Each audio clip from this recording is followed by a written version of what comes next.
Reading practice. You can trust the communists to be communists. Written by Dr. Fred C. Schwarz. Continuing. Marxism, Leninism.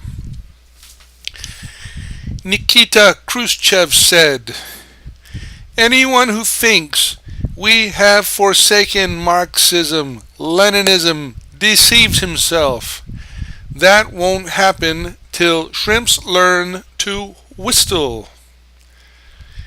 We can trust the communists to practice Marxism, Leninism.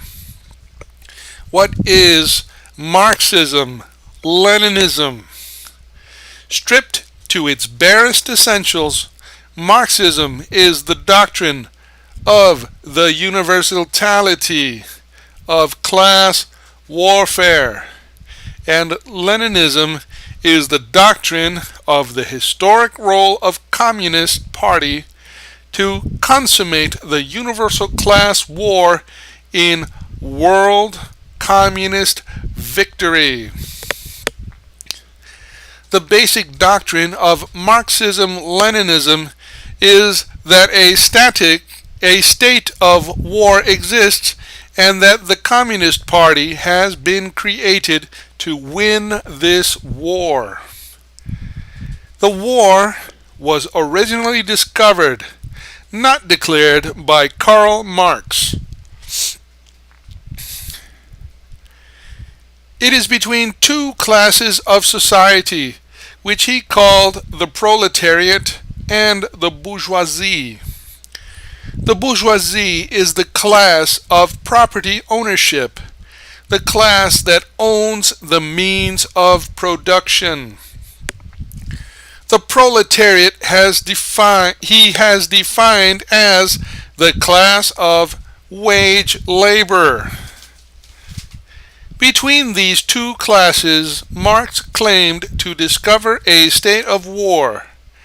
The bourgeoisie desire profit. The proletariat desire high wages. If wages go up, profits come down. If profits go up, wages come down. Thus, this is a fundamental conflict between these two classes.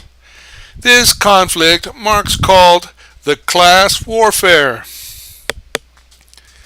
Marx taught that the bourgeoisie is the established class in the capitalist society. It has created the state as an instrument to oppress and exploit the proletariat. In reaction, the proletariat creates the Communist Party to wage war against the state. Thus, the class warfare manifests itself as war between the Communist Party and the state. With the progress of history, the Communist Party has come to power in Russia, China, and Eastern Europe. The bourgeoisie remain in power in America and her associated allies. Thus, the class warfare has transformed itself from the national to the international plane. The fundamental doctrine of Marxism, therefore, is that Russia and America are at war, that China and America are at war. Not that they could be at war, not that they might be at war, not that they will be at war, but that they are at war. This war is historically declared. It is universal. It encompasses every aspect of society. In it there can be no vestige of truce. The communists did not choose it. They simply recognized it. Their duty is to prosecute the war to total and complete victory. The weapons of this warfare are not merely the classical weapons of guns, tanks, bombs, and aircraft. The weapons are universal. Education is a weapon. Language is a weapon. Trade is a weapon. Diplomacy is a weapon. Religion is a weapon. Cultural interchange is a weapon. The communists view every act and judge every situation as part of the class war. When the Bolshoi ballot performs in the United States, that is an action in the class war. When a group of American clergymen visit Russia, that is an action in the class war. When the Soviets participates in negotiations for peace, they fight a battle in the class war. Their participation in the United Nations is part of this warfare. The basic communist doctrine is, we are at war. This is the frame of reference within which every action and thought must be assessed and judged. It does not take two to make a fight. An idea in the mind, if one, is enough. Let me illustrate. During the war against Japan, I was a doctor in the Brisbane General Hospital. Brisbane, capital city of the state of Queensland in northeastern Australia, was the headquarters of General MacArthur and the American troops for the advance to the Philippines and Japan. Into the hospital there came one day a man who told me that he had put his finger down his throat to make himself vomit because the Americans were going to poison him. I looked at him in some astonishment.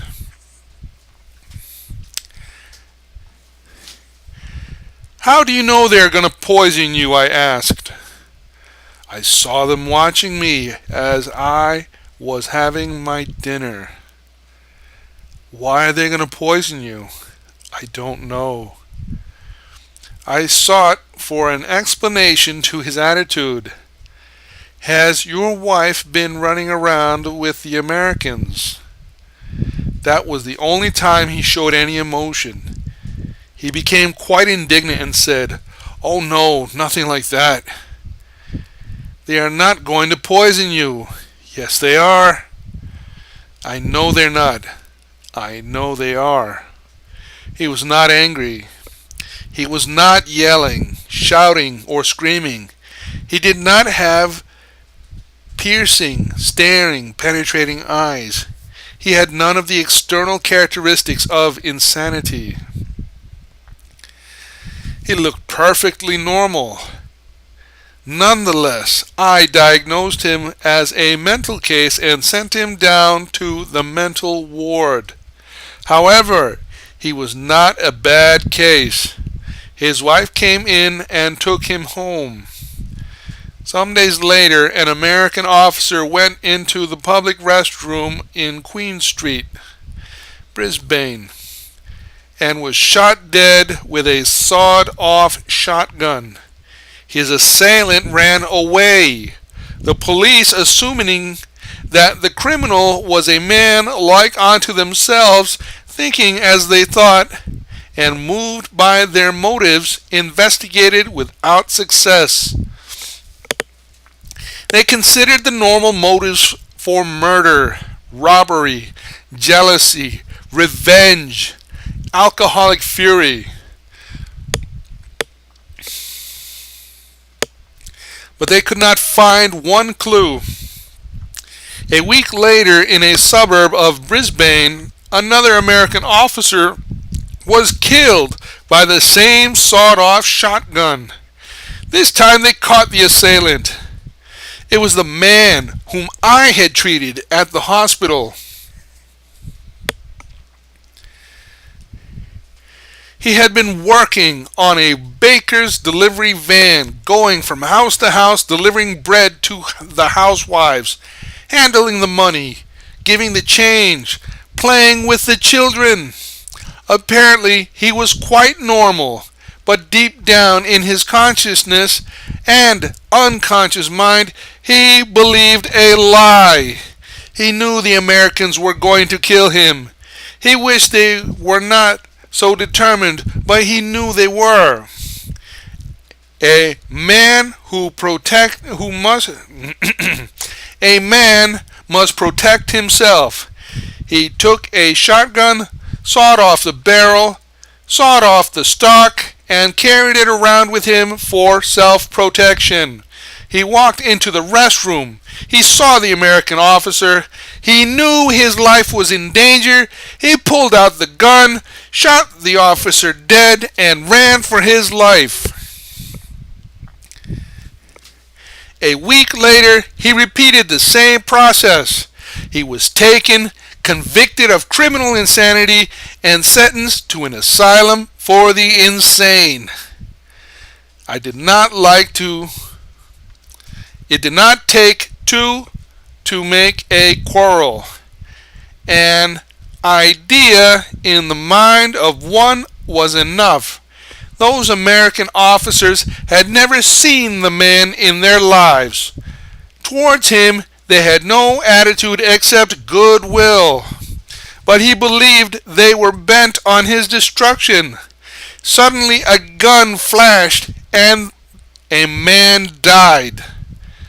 It does not take two to make a quarrel.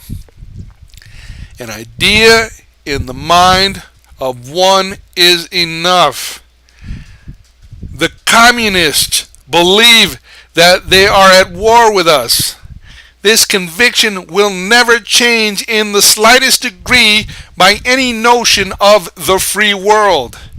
If tomorrow the leaders of the free nations were to accede to every demand made by the communist leaders, if they were to neutralize every strategic air command base, if they were to grant the demands on Germany, if they were to neutralize Formosa, if they were to recognize Red China and admit it to the United Nations, if the United States were to withdraw every serviceman and weapon within the borders of the continental United States, the communists would merely believe they had won massive victories in the class warfare.